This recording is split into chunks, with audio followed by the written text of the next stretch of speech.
The 24th of February, 1957, the first international game of Malta's national football team.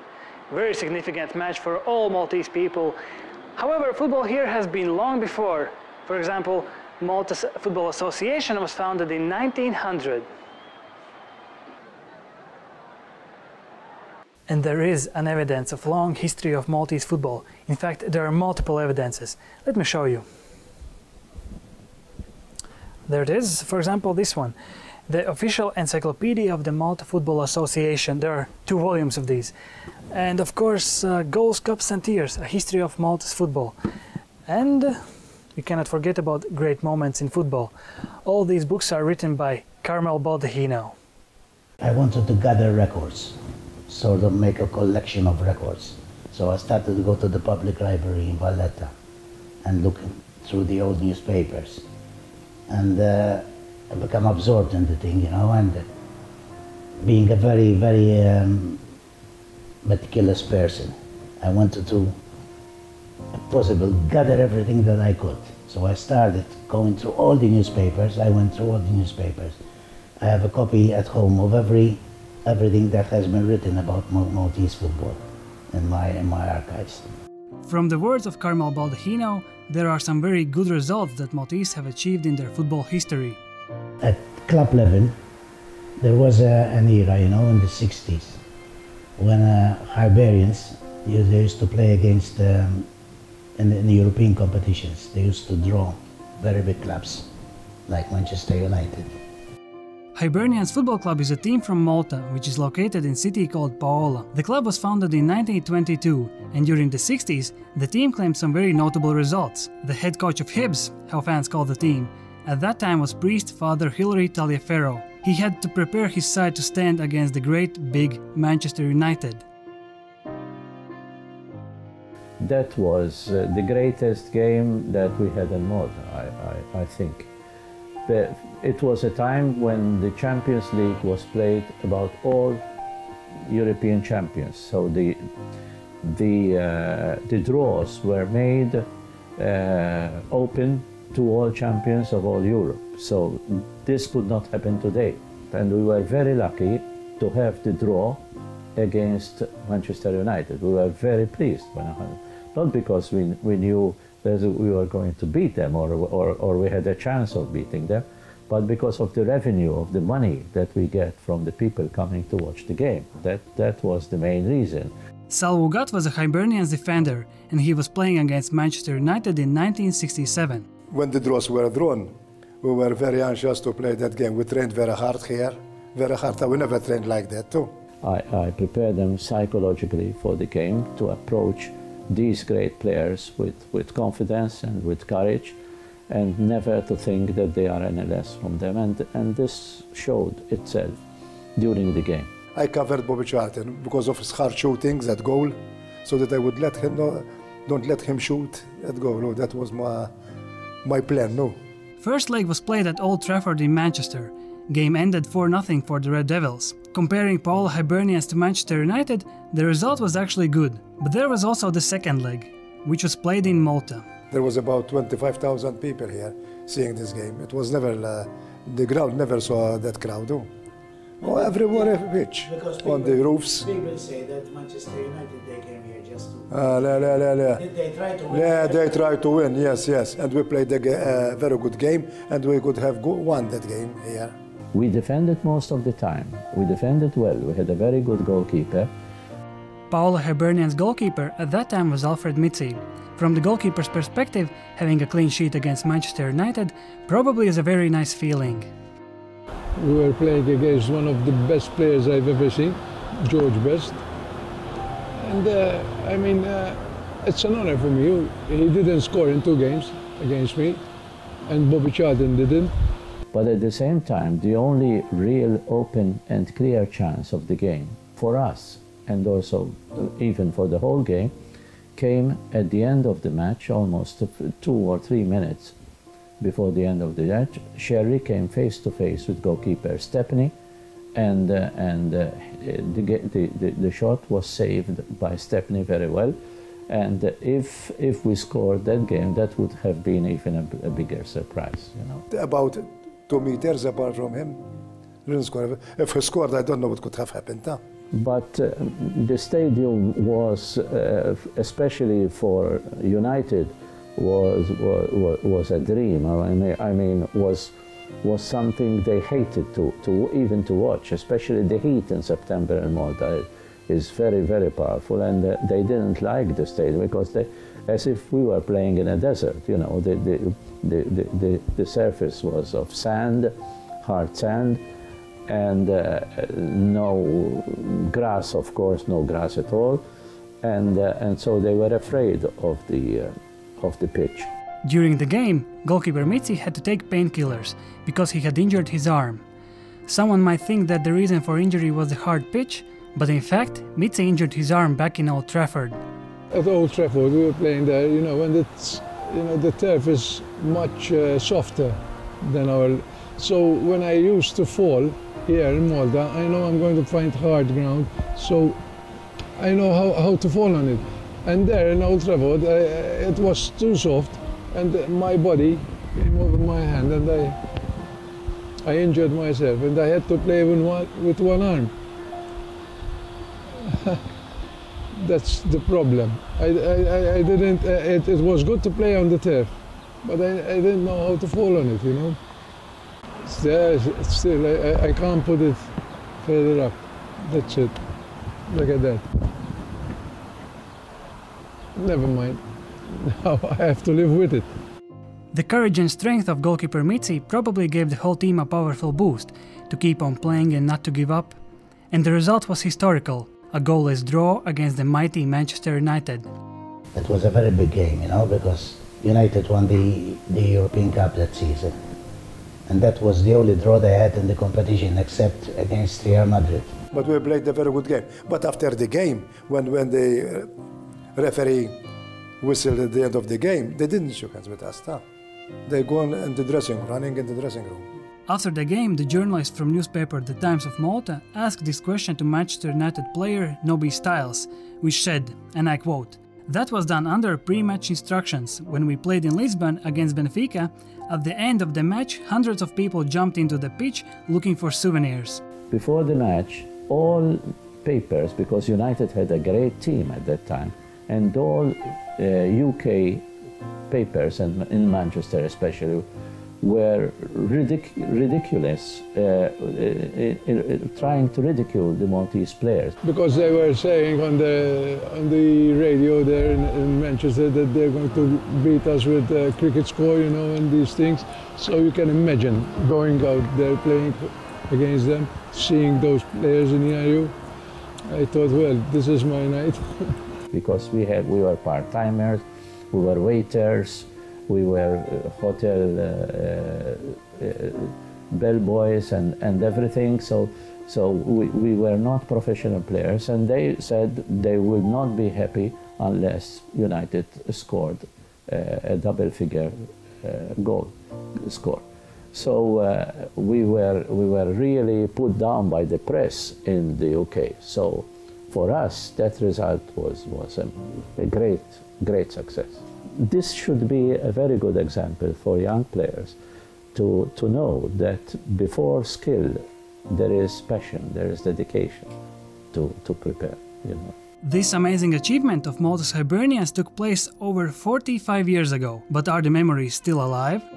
So many years have passed. The young generation might not know much about this game, you know, except if they read about it, or if they are enthusiastic enough about Maltese football. Just like everything else, it's forgotten now, you know. The people, the youngsters, they don't remember the Empire Stadium. They don't remember these games. But it's part of the folklore of Maltese football, you know. They know about it, but I don't know how much they know, really. People who remember the game are getting fewer and fewer now, you know. The stadium in which great teams such as Manchester United and Real Madrid have played in, and where the Brazilian football legend Pelé has held a commercial training session, is called the Empire Stadium. The founder of the stadium was Carmelo Scicluna, but elderly locals remember him better by his nickname Sur Meme. He built the Empire Stadium in Gzira, which was inaugurated in 1922. It lasted up to 1934, when he pulled it down and built it up again. In 2003, his name was inscribed in the Malta Olympic Hall of Fame. Today, a prominent square in Gzira is called by his name, Piazza Meme Scicluna. A bust of Carmelo Scicluna stands in this square. Carmelo Scicluna passed away 60 years ago, but his son Joe Scicluna still has warm memories about his father. Furthermore, Joe Scicluna has a very special relation to the Empire Stadium. Well, I was actually born in a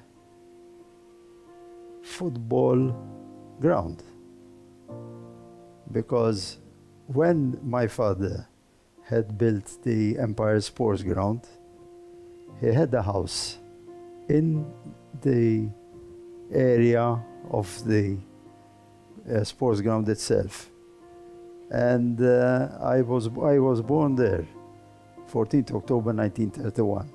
I think I am one of the few in Malta for sure. I was born in the ground itself. The Empire Stadium was a multifunctional sports ground. There used to be not only football matches, but also circuses, athletics, boxing, and much more. Undoubtedly, this was more than a place of entertainment. It had also a social aspect. For the social life of Malta, it was the summit. Everybody talking about football.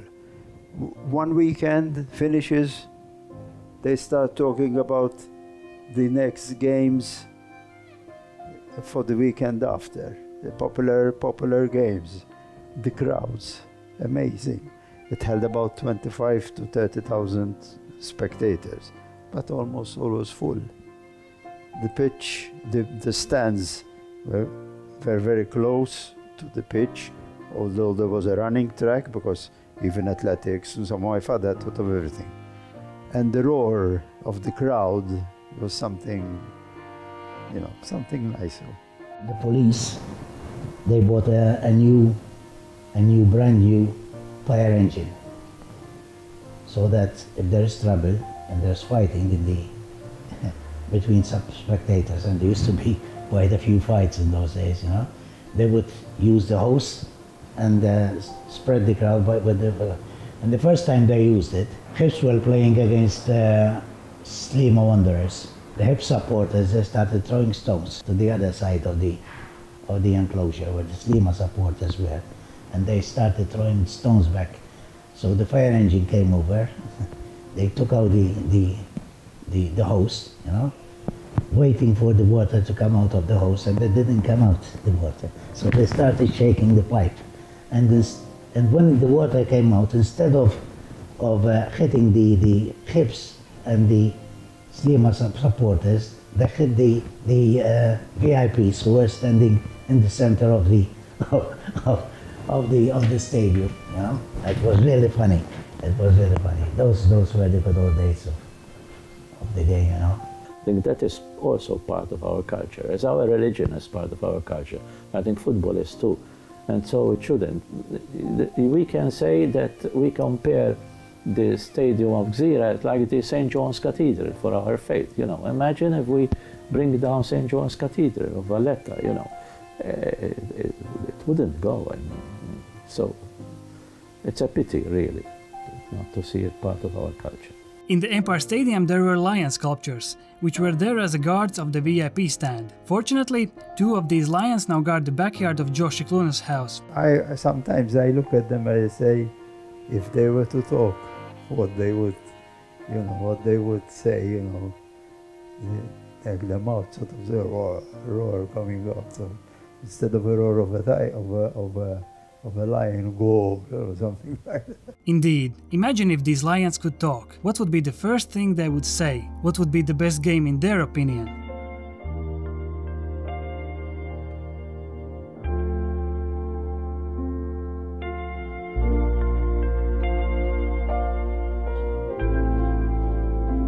I think if it were not for my father, I don't think that football would remain as popular as it is now. The Empire Stadium was officially closed in 1981, and there are many reasons for the closure of this historical place. The stadium in Gzira was developed on a particular piece of property which has been in the family for a very long time. Before the stadium itself, I should explain that the land formed part of a primogenitura, which basically meant that certain properties would be inherited from the eldest son to the eldest son. And this goes back various generations. In the 1920s, the primogenitura was held by my grandfather. And one of his sisters, Elvira, was married to a certain Carmelo Scicluna, who it seems was very keen on sports and quite a pioneer. And he had approached my grandfather, so that my grandfather leases the land to Carmelo Scicluna, which in fact happened. The contract was by means of temporary emphyteusis, which basically meant that at the end of the lease, the developed property, including the buildings, would revert back to the owner.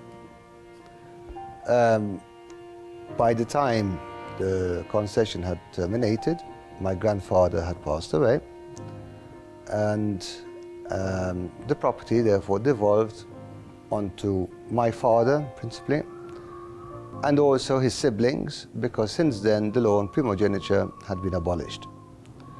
So in effect, the stadium itself was never developed by my family. It was always owned by my family.